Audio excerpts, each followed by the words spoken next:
Services पर भी होगा, लेकिन 18वीं तरमीम के बाद, जिसको 18th अमेंडमेंट कहते हैं, उसके बाद जो सर्विसेज का टैक्स है वो प्रोविजनल्स गवर्नमेंट कलेक्ट करती है। जी कोई भी प्रोडक्ट जो आप बाई करते हैं या सेल करते हैं, जी सर। तो उसको सेल करते हुए उसके ऊपर आप एक फिक्स टैक्स रेट है, तो कोई भी शख्स कोई भी प्रोडक्ट बेचेगा या कोई भी सर्विसेज बेचेगा तो वो उसके ऊपर सेल टैक्स इम्पोज होगा। अस्सलाम वालेकुम सर। जी वालेकुम सलाम। सर कैसे हैं आप? अल्हम्दुलिल्लाह। सर आपने मेरे तो बहुत से सवालों के जवाब दिए। अब ऑडियंस की तरफ से एक सवाल आ रहा है, सेल्स टैक्स क्या है और सेल्स टैक्स किन किन पर लागू होता है और इसके फ़ायदे क्या हैं पाकिस्तान में? जी, सेल टैक्स। जी सर। देखें, सेल टैक्स कोई भी प्रोडक्ट जो आप बाई करते हैं या सेल करते हैं, जी सर। तो उसको सेल करते हुए उसके ऊपर आप एक फिक्स टैक्स रेट है, मैं उनकी बात कर रहा हूँ, उन प्रोडक्ट्स की बात कर रहा हूँ जो टैक्स रेटेड है। जी सर। तो उस पे आप टैक्स का एक रेट है जो कि पाकिस्तान में अभी 18% चल रहा है, वो लागू कर देते हैं। और एक प्रोडक्ट सपोज कि ये बुक 100 रुपीज़ की है, ठीक है जी सर। इसके ऊपर मैंने आपको ये सेल करनी है, तो जब मैं आपको सेल करूंगा तो मैं आपको इसमें 118 रुपए की आपको बेचूंगा, तो 18% जो है उसके अंदर वो टैक्स होगा, और ये जो टैक्स होगा ये गवर्नमेंट का पार्ट होगा। Okay sir.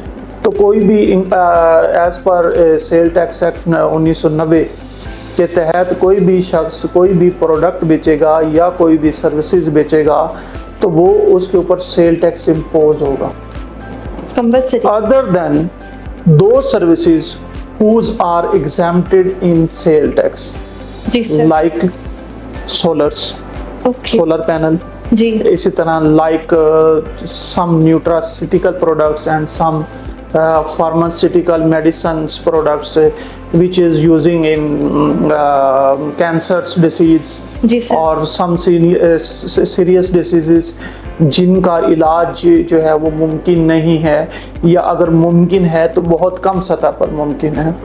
और रिसर्च है कि अगर आप किसी प्रोडक्ट के ऊपर रिसर्च कर रहे हैं, अपनी रिसर्च सेल कर रहे हैं, तो उसके ऊपर आप सेल टैक्स एग्जाम्प्ट होता है। और बहुत सारी प्रोडक्ट्स ऐसी हैं जिनके ऊपर सेल टैक्स एग्जाम्प्टेड है, कुछ के ऊपर जीरो रेटेड है, जैसे फॉर एग्जांपल। लेकिन other than exempt, other than zero rated और अदर देन रिड्यूस रेट, जी सर। जितनी भी सेल पर टैक्स की जितनी भी प्रोडक्ट्स होंगी उनके ऊपर sale tax standard rate apply होगा। सर ये सर्विसेज पर भी होगा? जी, सर्विसेज पर भी होगा, लेकिन 18वीं तरमीम के बाद, जिसको 18th अमेंडमेंट कहते हैं, उसके बाद जो सर्विसेज का टैक्स है वो प्रोविजनल्स गवर्नमेंट कलेक्ट करती है।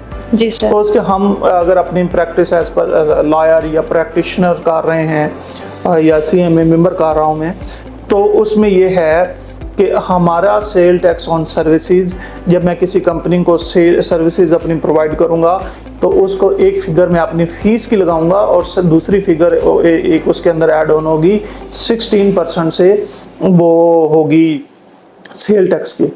तो ये ऐड ऑन करके वो जब उनको बिल जाएगा तो वो हम वहाँ से कलेक्ट करके और फिर वो जो गवर्नमेंट का पार्ट है वो जमा करवाएंगे। तो इन केस ऑफ सर्विसेज ये प्रोविजनल गवर्नमेंट्स का पार्ट है, और इन केस ऑफ प्रोडक्ट्स ये फेडरल गवर्नमेंट का पार्ट है, और आपने ये टैक्स फेडरल गवर्नमेंट को जमा कराना होता है। इसमें फिर बहुत सारी प्रोडक्ट्स जो हैं वो एग्जाम्प्टेड भी होती हैं, जीरो रेटेड भी होती हैं जैसे मैंने पहले बताया, और रिड्यूस रेट भी होती हैं। और कुछ प्रोडक्ट्स ऐसी होती हैं जो थर्ड स्केड्यूल के अंडर आती हैं। आप उसको थर्ड शेड्यूल भी कुछ बोलते हैं, कुछ स्केड्यूल बोलते हैं, क्या एग्जैक्ट वर्ड है भारत? जी सर। तो ये जो थर्ड स्केड्यूल के अंडर प्रोडक्ट आ रही होती हैं, इनके ऊपर भी स्टैंडर्ड रेट के अकॉर्डिंगली ही टैक्स होता है, लेकिन it's a responsibility to manufacture, ये मैन्युफैक्चरिंग के पार्ट के ऊपर ये रिस्पॉन्सिबिलिटी होती है कि वो वहाँ पे सेल टैक्स करें। अब जितने भी बिजनेसेस हैं, जी सर, चाहे वो रिड्यूस रेट के होंगे, जीरो रेटेड के होंगे, और चाहे वो एग्जाम्प्ट के होंगे, इन तमाम सूरत हाल को देखते हुए इन तमाम बिजनेसेस को सेल टैक्स रजिस्ट्रेशन कराना लाजमी है। लेकिन इसकी एक डेफिनेशन है। जी सर।